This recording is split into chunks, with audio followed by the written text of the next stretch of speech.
요나서 1장 1절로 10절까지 말씀 우리 한 목소리로 합독하도록 하겠습니다. 여호와의 말씀이 아미떼의 아들 요나에게 임하니라. 이르시되 너는 일어나 저 큰 성읍 니느웨로 가서 그것을 향하여 외치라. 그 악독이 내 앞에 상달되었음이니라 하시니라. 그러나 요나가 여호와의 얼굴을 피하려고 일어나 다시스로 도망하려 하여 욥바로 내려갔더니 마침 다시스로 가는 배를 만난지라. 여호와의 얼굴을 피하여 그들과 함께 다시스로 가려고 벽삭을 주고 배에 올랐더라. 여호와께서 큰 바람을 바다 위에 내리심에 바다 가운데에 큰 폭풍이 일어나 배가 거의 깨지게 된지라. 사공들이 두려워하여 각각 자기의 신을 부르고 또 배를 가볍게 하려고 그 가운데 물건들을 바다에 던지니라. 그러나 요나는 배 밑층에 내려가서 누워 깊이 잠이 든지라. 선장이 그에게 가서 이르되 자는 자여 어찌함이냐.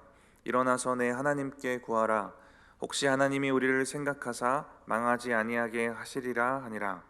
그들이 서로 이르되 자 우리가 제비를 뽑아 이 재앙이 누구로 말미암아 우리에게 임하였나 알아보자 하고 곧 제비를 뽑으니 제비가 요나에게 뽑힌지라.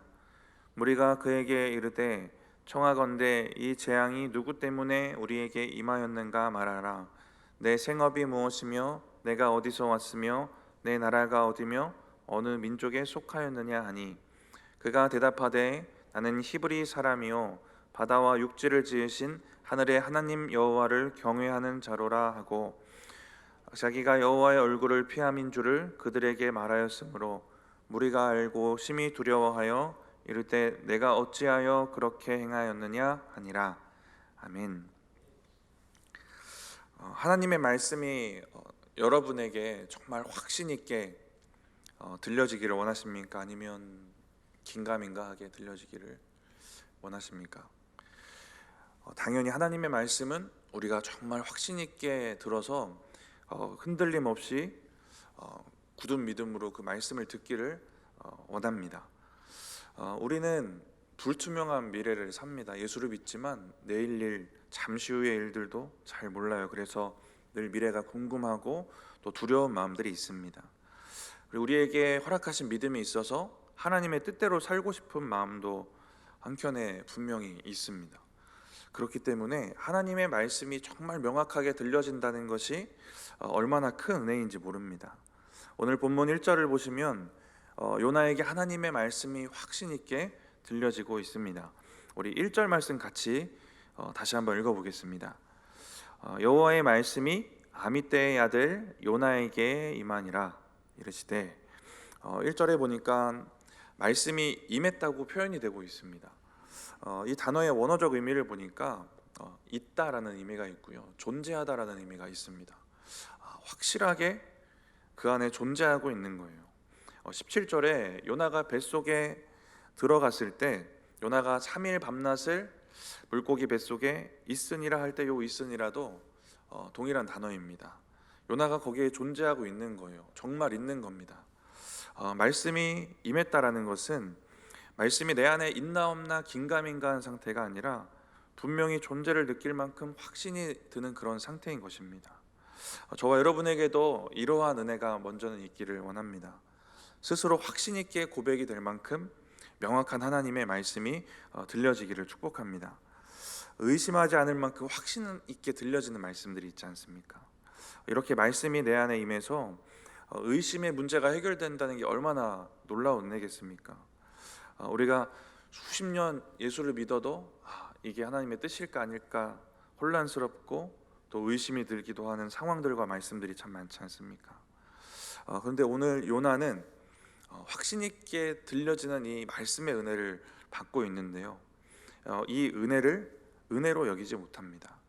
먼저 2절 말씀을 읽으면서 어떤 말씀이 임했는지를 먼저 좀 살펴보겠습니다. 우리 2절 말씀 다시 한번 읽어보겠습니다. 너는 일어나 저 큰 성읍 니느웨로 가서 그것을 향하여 외치라. 그 악독이 내 앞에 상달되었음이니라 하시니라. 니느웨로 가서 심판의 말씀을 전하라는 명령입니다. 근데 2절에 등장하는 동사 세 가지를 찾아보면 일어나, 그리고 가서, 그리고 외치라입니다. 이게 정상적인 반응인 것 같아요. 확신 있게 말씀이 들려졌으면 그 사람이 정상적으로 가지고 있어야 되는 태도, 정상적으로 반응해야 되는 반응인 것 같습니다. 일어나라는 단어를 보면 쿰이라는 히브리어인데요. 이 원어는 그냥 문자적으로 정말 눕거나 앉았다가 일어나라는 의미로도 많이 쓰이지만 이 상징적인 의미로도 많이 쓰인다고 합니다. 성취하다라는 의미인데요. 여호수아 1장에 보면 하나님이 여호수아에게 일어나서 내가 약속한 땅으로 가라 이렇게 말씀을 하시지 않습니까? 근데 여기서 일어나라는 단어가 동일하게 쿰이라는 단어인데 여기서의 의미는 너 앉아 있다가 일어나 이런 의미는 아닐 거 아니겠습니까? 약속의 말씀을 성취하러 가라는 것입니다. 본문에서 요나에게 일어나라고 말씀하시는 것은 하나님이 성취해라, 순종해라 하는 요청을 하고 계신 겁니다. 하나님은 요나에게 내가 너에게 확신 있는 말씀을 줬으니까 너는 확신 있고 단호한 결단을 나에게 주어라 라는 말씀입니다. 말씀을 성취하러 순종하러 가라, 그 결단을 나에게 주어라 라는 말씀을 주시는 것입니다. 말씀을 우리가 확신 있게 들었을 때 우리가 가져야 될 첫 번째 좋은 태도는 이 순종을 위한 결단을 하는 것 같습니다. 확고한 결단을 하나님께 한 번 더 올려드리는 겁니다. 3절에도 쿰이라는 이 단어가 나오는데요. 요나가 일어나기는 일어났습니다. 뭔가 성취하러 가는데 뭘 성취하러 가냐면 불순종을 성취하러 가고 있습니다. 순종을 위한 결단이 아니라 불순종을 위해서 일어나고 있습니다. 우리 3절 말씀 같이 한번 읽어보겠습니다. 그러나 요나가 여호와의 얼굴을 피하려고 일어나 다시스로 도망하려 하여 욥바로 내려갔더니 마침 다시스로 가는 배를 만난지라 여호와의 얼굴을 피하여 그들과 함께 다시스로 가려고 뱃삭을 주고 배에 올랐더라. 요나는 불순종의 이 결단을 이제 실행에 또 옮기고 있습니다. 2절에 나왔던 가서 외치라, 이건 이제 결단하고 가서 직접 요나가 진짜 했어야 될 그 순종인데 하나님을 피해서 지금 3절에는 도망가고 있어요. 요나가 불순종한 이유들이 구체적으로 그의 마음과 생각과 뜻이 또 있겠지만 근본적인 이유는 요나서를 좀 전체적으로 보다 보니까 하나님의 임한 말씀을 좀 쉽게 여기고 은혜를 은혜로 여기지 않는 그런 태도들이 좀 보여지는 것 같습니다. 1절에 하나님의 말씀이 임하는 놀라운 은혜, 확신 있게 하나님 말씀이 들려지는 게 참 큰 은혜인데 그것을 은혜로 여기지 못한 것입니다. 내일 본문에는 이제 요나가 자기 때문에 풍랑을 만났기 때문에 자기를 바다에 던지라고 합니다. 잘못 읽으면 이거 약간 순교자처럼 포장될 수도 있을 것 같은데요. 이것도 가볍고 쉽게 여기는 태도입니다. 바다에 던져져서 죽을 생각을 하기 전에 뭘 해야 될까요? 회개해야 됩니다. 지금 불순종의 길을 가다가 풍랑을 만난 것을 본인이 알았다고 깨달았다고 말하고 있으면 회개부터 해야 많습니다. 근데 쉽게 여기고 있는 겁니다. 근데 요나서 3장에도 이제 이후에 묵상을 보시면 요나가 물고기 뱃속에 한번 갔다 온 후 아닙니까? 이제 요나가 순종해서 니느웨로 가는데 3장 3절에 니느웨 성의 크기를 이렇게 묘사해요. 3일 밤낮을 사흘 동안 걸을 만큼 큰 성읍이다. 근데 그 뒤에 이어지는 말씀을 보시면 그 큰 성읍을 요나가 어떻게 전도하냐면 요나가 하루 동안 다니며 외쳤다 이렇게 나옵니다. 대충 한 겁니다. 3일 동안 다녀야 되는 그 큰 성을 하루 동안 쉽게 생각하고 가볍게 여기면서 대충 전도하며 다닌 것입니다. 말씀이 임하는 은혜도 그렇고요, 회개해야 될 때 그 회개도 그렇고 순종도 사명도 쉽고 가볍게 여기는 태도들이 보여집니다. 요나서가 선지서인데요, 선지자의 말씀, 이 말씀 자체는 제대로 등장하는 게 많이 없습니다. 말씀드린 것처럼 요나의 태도에 문제가 있었기 때문인 것 같아요, 묵상을 하다 보면. 그래서 요나서를 묵상하실 때는 이 말씀보다 요나의 태도, 그리고 하나님 품으시는 마음, 또 거기에 우리의 신앙을 비춰보면서 묵상하시면 좋을 것 같습니다. 그래서 요나의 태도를 보면서 말씀을 대하는 것과 회개 또 순종에 대해서, 은혜에 대해서 우리는 또 어떻게 여기고 지금 살아가고 있고 지금 이 자리에 있는가도 우리가 돌아볼 수 있을 것 같습니다. 요나는 들려진 말씀을 가볍게 여깁니다. 그 증거가 바로 일어나서 불순종으로 가고 있는 지금 상황입니다. 일어나라는 말은 하나님께서 우리에게 결단을 요청하는 의미가 있다고 말씀드렸는데, 요나는 일어나 가서 외치라고 하느님 말씀을 듣고 일어나 도망가고 있는 겁니다. 근데 이 말씀을 보면서 일어나서 도망은 안 가는데 안 외치는 경우도 있지 않을까 이 생각을 해봤거든요. 요나처럼 도망은 안 갔는데 그냥 결단까지는 한 거예요. 일어나라고 그래서 일어났어요. 이 성취해야지 마음은 먹었습니다. 그런데 그 결단만 반복하는 사람도 있는 것입니다. 어쩌면 우리의 모습이 많이 머무는 곳이 이 지점인지도 모를 것 같아요. 요나처럼 대놓고 도망은 안 가지만 교회도 우리 잘 나오지 않습니까? 대놓고 어딜 도망은 안 가요. 근데 일어나라는 말에 또 결단을 또 하기도 하고 말씀의 은혜도 받고 하는데 순종으로 끝까지 이어가는 그 말씀은 그렇게 많지 않을 수도 있다는 겁니다. 순종까지가 아니면 결국 말씀에 대해서 우리가 끝까지 책임지지 못한 것 같아요. 우리의 찬양과 또 고백 가운데 하나님의 음성을 듣기 원합니다, 뜻을 알기 원합니다라는 고백들이 참 많지 않습니까? 근데 잘 생각해 보면 우리가 이미 확신 있게 들었던 말씀, 또 이미 잘 알고 있는 말씀들, 이미 은혜 받았던 말씀들도 우리가 순종으로 이어내지 못하고 결단만 반복하는 것들도 참 많은 것 같습니다. 요나는 불순종에서 완전 다른 길로 갔지만 우리는 일어나 결단까지는 하더라도 그냥 결단에만 머무르는 그런 경우들도 있지 않은가 하는 생각이 좀 들었고요. 요나가 불순종했던 구체적인 또 이유를 좀 같이 살펴보면서 우리 자신을 좀 같이 돌아볼 수 있을 것 같습니다. 왜 불순종했을까? 결단까지도 머무르지 못하고 일어나서 바로 불순종의 길로 갔던 이유가 무엇일까? 보면 니느웨라는 나라가 이스라엘을 괴롭혔기 때문 아니겠습니까? 요나는 하나님의 말씀대로 하기 싫었던 겁니다. 근데 하나님께서는 심판을 선포하라고 하셨고 심판을 선포했지만 긍휼을 베푸시려는 그 목적을 갖고 계셨고 요나가 이것을 알았던 것 같아요. 적이 구원받는 게 싫은 겁니다. 원수 같은 자들이 구원받는 게 싫은 거예요. 요나가 하기 싫어하는 것은 우리가 인간적으로는 이해가 될 수 있을 것 같아요. 그런데 하나님 때문에 우리가 하나님 사랑해서 하기 싫은 게 막 하게 되고, 더 나아가서 하기 싫은 건데 막 하고 싶어지고, 할 수 없는 건데 하게 되고, 이게 우리가 가지는 믿음 아니겠습니까? 이것이 우리가 정말 은혜를 경험한 사람이라면 가져야 되는 믿음 아니겠습니까? 저는 이 요나서를 보면서 이런 믿음을 좀 돌아보게 되는 것 같습니다. 오늘 본문 샘가에 나온 제목이 사명입니다.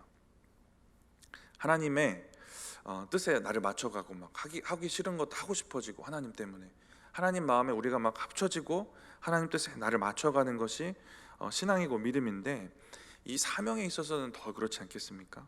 하나님 뜻에 나를 정확히 맞춰야만 갈 수 있습니다.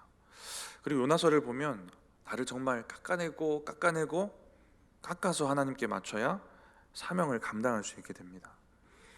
저는 요나가 그런 태도들이 있어서 하나님이 좀 제대로 깎고 계신다라는 생각이 드는 것 같아요. 바다에도 던져지고 물고기 밥도 되고 이런 하나님이 깎아가시는 그 일들이 참 크게 일어난다라는 생각이 듭니다. 요나가 깎아야 될 것이 무엇일까를 좀 생각해 보면요, 요나 자신이 갖고 있던 생각, 또 판단, 자기의 지식들 이런 것들 아니겠습니까? 요나는 자기에게만 말씀을 쉽게 불순종해 버리는데 자기의 판단에 사로잡혀 있었을 거예요. 나훔서에 묘사된 니느웨는 피의 성입니다. 피의 성이라고 묘사가 되고요, 거짓과 포악, 약탈이 그치지 않았던 성이라고 말합니다. 이처럼 죄악으로 가득한 나라를 심판하시길 바라는 것은 스스로 정당하게 여겼을 것 같고, 또 하나님의 그 택함 받은 백성인 이스라엘, 자기의 나라의 백성들을 괴롭게 하는 니느웨가 심판받아 멸망해야 한다는 자기 논리와 이런 판단들도 있었을 것 같습니다. 그러한 판단, 또 니느웨가 악하고 또 악한 나라이다라는 것들도 사실이기 때문에 거기에 요나가 계속 머물고 있는 것 같아요. 우리도 이러한 부분에 많이 속게 되는 것 같습니다.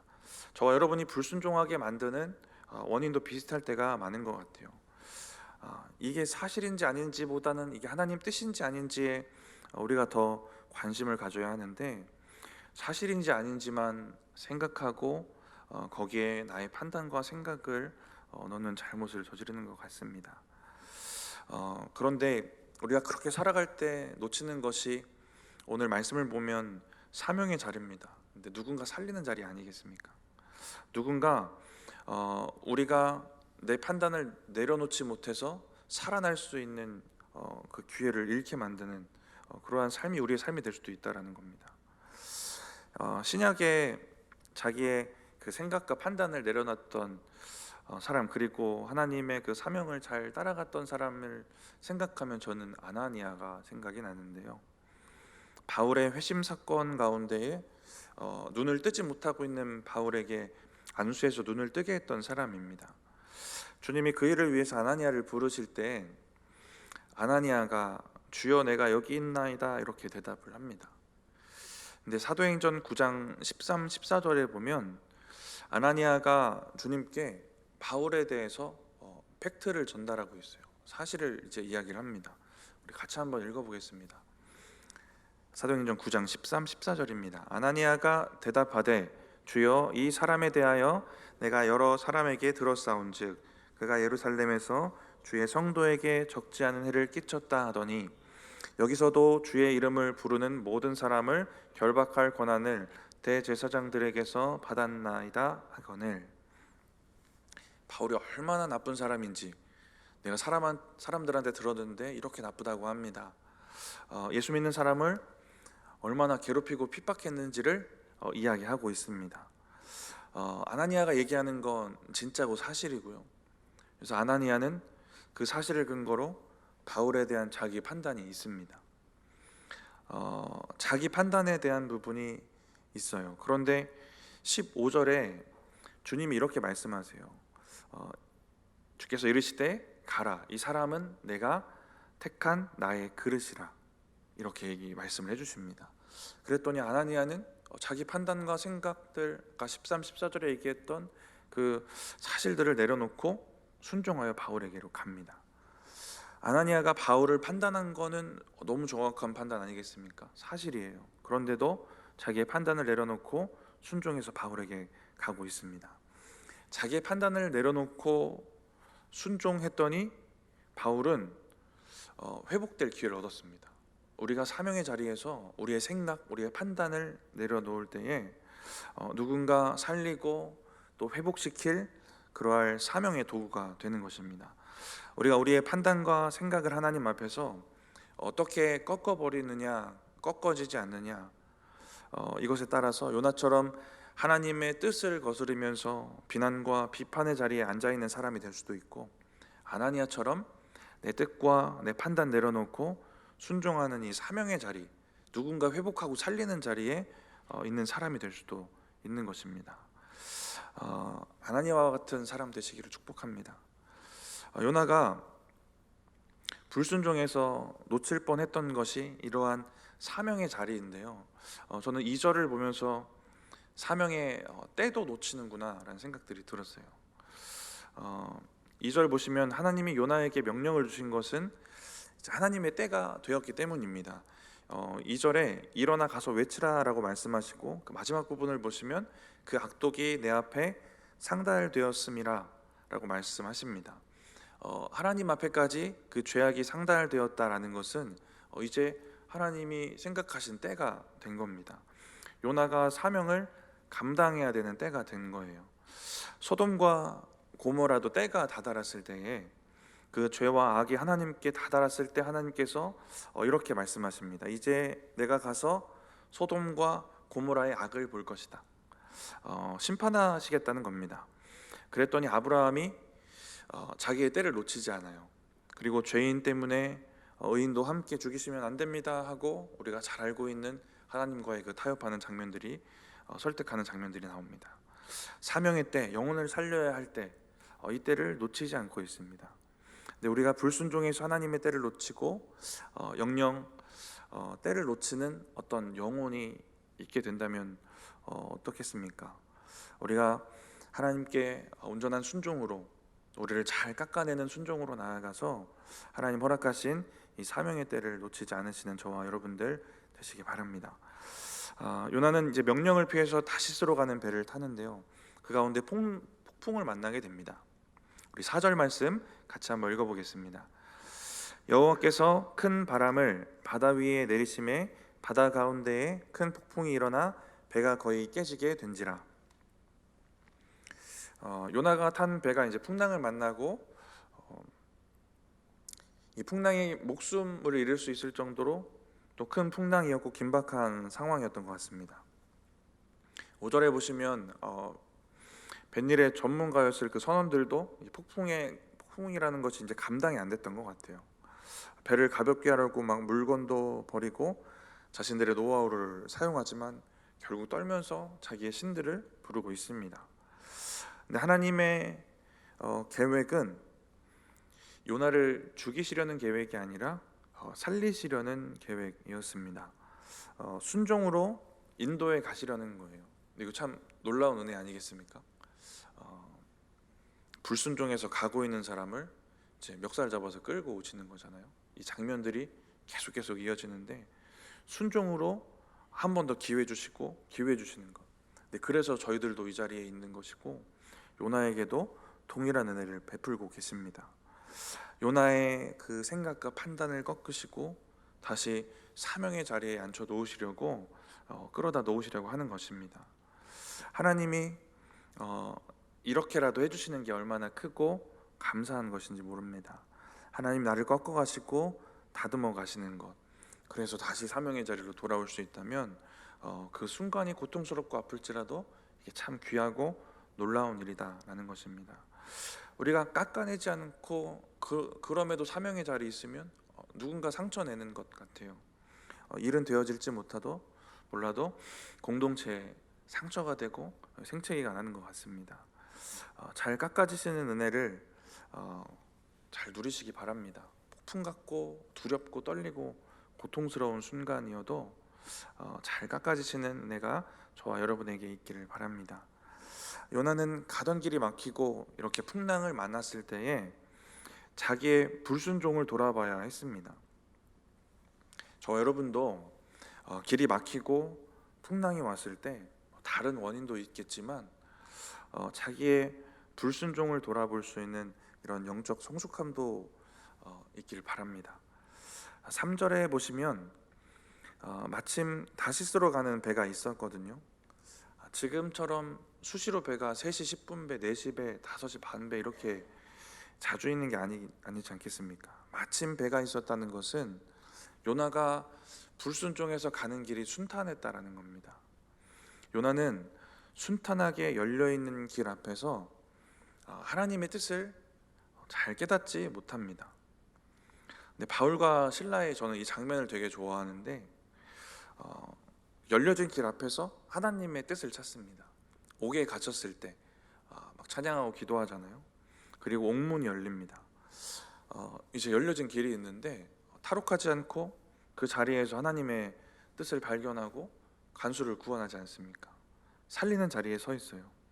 웬만하면 옥에 갇혀서 기도하고 찬양하다가 하나님 역사하셔서 길을 여셨으면 그냥 그 길 가는 게 웬만한 사람들의 행동입니다. 그냥 하나님 역사하셨나 보다 하고 도망가는 게 그냥 일반적인 행동일 것 같아요. 근데 순탄하게 열려진 길에서도 그렇게 가는 게 하나님 뜻이 아니구나 라는 것을 발견할 수 있는 그 은혜가 우리에게도 있어야 할 것입니다. 길이 막히고 막막한 폭풍 속에서도 이게 하나님 여시는 길이구나, 나 깎으시는 거구나 라는 것을 발견할 수 있는 또 그러한 은혜도 우리에게 필요한 것처럼 순탄하게 열려진 길이라고 다 하나님의 뜻은 아닐 수 있겠구나 라는 것도 발견할 수 있는 이러한 은혜와 영적인 민감함이 저와 여러분에게 있기를 바랍니다. 요나는 이런 상황들을 마주했고요. 이런 상황들을 마주했는데 배 안에서 뭐 하고 있냐면 풍랑을 만난 이 소란스러운 상황 가운데 잠을 자고 있습니다. 이것도 대단한 능력 아니겠습니까? 이 풍랑이 다들 생명을 잃을까 봐 두려워서 떨고 있는데 잠을 자고 있어요. 우리 5절 말씀 같이 한번 읽어보겠습니다. 사공들이 두려워하여 각각 자기의 신을 부르고 또 배를 가볍게 하려고 그 가운데 물건들을 바다에 던지니라. 그러나 요나는 배 밑층에 내려가서 누워 깊이 잠이 든지라. 요나는 3절에 보시면 불순종하기 위해서 욥바로 내려가고요. 그리고 다시스로 가는 배를 타고 5절에 배 밑층으로 내려갑니다. 이제 내일 본문에 바다로 내려가요. 바다로 던져집니다. 그리고 또 물고기 뱃속으로 더 내려갑니다. 이 내려가고 계속해서 내려가고 있습니다. 하나님 낯을 피하기 위해서 영적으로 하나님과 단절되고 점점 침체되고 있는 겁니다. 이렇게 침체된 상태에서 풍랑을 만나게 됩니다. 풍랑 만났으면 기도해야 되는 절박한 상황인데요. 이렇게 침체되어 있으니 기도해야 될 때 기도하지 못하고 잠자고 있는 겁니다. 그리고 6절을 보시면 이제 선장은 자고 있는 요나에게 가서 이렇게 얘기를 합니다. 우리 6절 같이 한번 읽어보겠습니다. 선장이 그에게 가서 이르되 자는 자여 어찌함이냐 일어나서 내 하나님께 구하라. 혹시 하나님이 우리를 생각하사 망하지 아니하게 하시리라 하니라. 자는 자여 어찌함이냐, 이 상황에서 잠이 오냐는 말입니다. 지금 요나가 뭔가 혼나는 분위기잖아요. 그리고 일어나서 내 하나님께 구하라라고 합니다. 선지자라는 사람이 우상을 섬기는 이방인 선장에게 기도하라는 질책을 듣고 있습니다. 그 선장이 뒷배경을 잘 모르고 있을지라도 요나 입장에서 얼마나 비참한 순간이겠습니까? 저와 여러분의 신앙이 이런 위치에 놓이면 안 되겠죠. 내 하나님께 구하라. 저는 이 구절이 이렇게 묵상이 되어졌거든요. 네가 믿고 있는 하나님을 보여줘야 될 때 왜 자고 있느냐? 네가 믿는 하나님을 한번 보여줘라. 이런 묵상이 되어졌어요. 예수를 안 믿는 선장이 너희 하나님을 보여줘, 너희 하나님의 능력을 보여줘, 이런 느낌으로 묵상이 됐거든요. 예수 안 믿던 사람들이 먼저 예수 믿겠다고 찾아오는 그 순간들이 우리의 삶 가운데 분명히 있습니다. 뭐 자주 일어나진 않더라도 분명히 있어요. 네가 믿고 있는 하나님을 보여줘, 하나님을 좀 소개해줘, 먼저 이렇게 찾아오는 영혼들이 분명히 있습니다. 대부분 오늘 풍랑을 만난 이 선장처럼 뭔가 절박한 상황에 처한 사람들이 많습니다. 근데 우리가 요나처럼 영적으로 자고 있는 상태면 부끄러운 모습으로 그들 앞에 서는 거예요. 근데 부끄러운 건 둘째치고 믿지 않는 이들에게 하나님을 드러내서 그들을 살릴 기회를 놓칠 수도 있다는 겁니다. 마가복음 9장에 보시면 귀신 들린 아들을 가진 아버지가 예수님을 찾아옵니다. 예수님 찾아와서 이런 얘기를 해요. 마가복음 9장 18절인데요. 같이 한번 읽어보겠습니다. 귀신이 어디서든지 그를 잡으면 거꾸러져 거품을 흘리며 이를 갈며 그리고 파리에 지는지라. 내가 선생님의 제자들에게 내쫓아 달라 하였으나 그들이 능히 하지 못하더이다. 예수님 찾아오기 전에 누구 찾아갔냐면 제자들 찾아갔습니다. 그리고 제자들에게 내쫓아 달라고 했나 봐요. 그런데 제자들이 못합니다. 이제 예수님이 귀신을 쫓으시고 제자들이 왜 자신들은 못했는지 묻습니다. 그리고 유명한 말씀을 하시죠. 마가복음 9장 29절 말씀입니다. 우리 같이 한번 읽어보겠습니다. 이르시되 기도 외에 다른 것으로는 이런 종류가 나갈 수 없느니라 하시니라. 제자들은 기도 외에 뭔가 다른 걸로 하려고 했나 봐요. 기도해야 할 때 기도하지 않았습니다. 예수님이 필요합니다 라고 찾아오는 자들이 먼저 찾아오는 자가 있었는데 예수님을 그 은혜와 능력을 그들에게 명확하게 전해주지 못한 제자의 모습들이 있었습니다. 기도해야 될 때 기도하지 못했어요. 요나도 기도해야 될 때 자고 있습니다. 기도하지 않았기 때문에 예수가 필요한 자들이 스스로 찾아와도 예수를 또 하나님을 드러내지 못하고 있는 것입니다.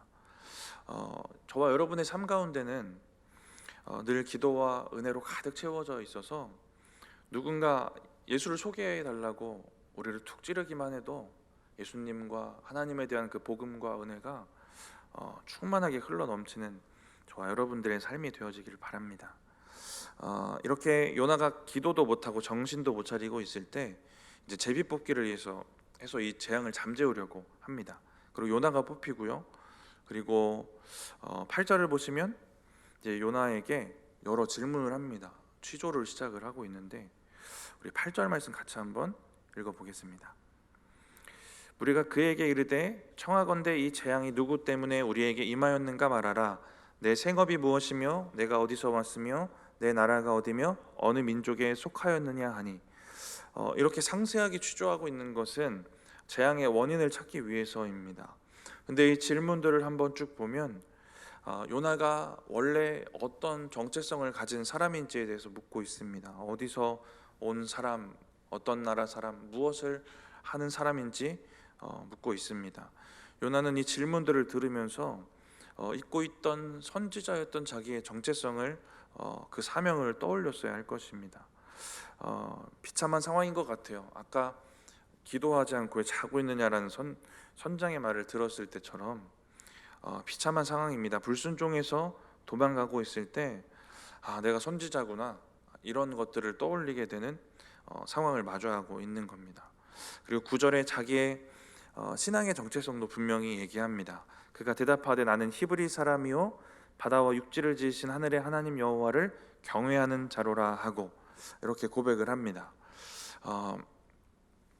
불순종과 또 불순종 후에 만나게 되는 이 두려운 상황, 또 비참하게 마주하는 자기의 현실 속에서 자기 속에 그래도 아직 남아있는 신앙의 정체성을 고백하고 있습니다. 나는 하나님을 경외하는 자다. 지금 물론 이 신앙과 요나는 이 신앙의 고백과는 거리가 먼 상태이지만 요나가 그래도 조금씩 깎여져 가고 있는 것 같아요. 요나는 하나님을 바다를 지으신 하나님이라고 고백을 합니다. 바다를 만드신 하나님이시니 하나님께서 충분히 풍랑을 잠잠하게 하실 수 있을 것이라는 것입니다. 요나는 사람들에게 하나님이 하실 수 있다라는 이 하나님을 소개하고 있습니다. 불순종으로 선지자의 직무를 거절했던 요나가 이제 풍랑 앞에서 선지자의 직무를 작게나마 감당하고 있어요. 처음에 하나님의 말씀이 요나에게 임했을 때 요나는 자기 불순종의 원인을 하나님께 찾았을 거예요. 니느웨를 향해 품으시는 그 하나님의 긍휼과 마음에 동의가 안 되었을 것입니다. 이제 조금씩 깎여지고 있는 이 상황 가운데 요나는 이제 자신에게서 원인을 찾고 있습니다. 우리 10절 우리 마지막으로 같이 한번 읽어보겠습니다. 자기가 여호와의 얼굴을 피함인 줄을 그들에게 말하였으므로 무리가 알고 심히 두려워하여 이르되 내가 어찌하여 그렇게 행하였느냐 하니라. 요나가 이제 자기 탓으로 그래도 고백을 하고 있습니다. 근데 아직 처절한 회개는 하지 못했어요. 그래서 물고기 뱃속도 가야 합니다. 그렇게 자기 정체성을 찾아가고 깎여져서 다시 사명의 자리로 돌아가게 될 것입니다. 오늘 말씀을 정리하고 마치면서요, 주시는 말씀과 또 우리에게 허락하신 사명을 우리가 소중히 또 귀하게 여기는 그러한 믿음이 있기를 축복합니다. 하나님의 그 사명과 허락하신 말씀에 대한 이 순종을 가로막는 것, 그래서 깎여져야 될 우리 자신의 여러 부분들을 깨달아 아는 은혜가 있기를 바랍니다. 그렇게 하나님 허락하신 사명의 자리에 또 하나님이 허락하신 그 사명의 때를 놓치지 않으시고 죽어가는 영혼들을 잘 살려내시는 저와 여러분들 되시기를 바랍니다. 잠깐 기도하겠습니다. 하나님, 오늘 요나서 말씀을 통하여서 하나님의 은혜를 어떻게 여기는지, 또 그 은혜를 우리가 어떻게 순종하며 감당하고 있는지 우리가 돌아보게 하시니 감사합니다. 하나님 허락하신 애를 귀하게 여기게 하시고 하나님 순종하기 위해 깎여져야 될 것들을 잘 깎아내게 하시고 하나님의 때에 하나님의 일들을 아름답게 감당하는 저와 우리 모든 성도들 되어질 수 있도록 주님 함께하여 주시옵소서. 감사합니다. 예수님의 이름으로 기도드립니다. 아멘.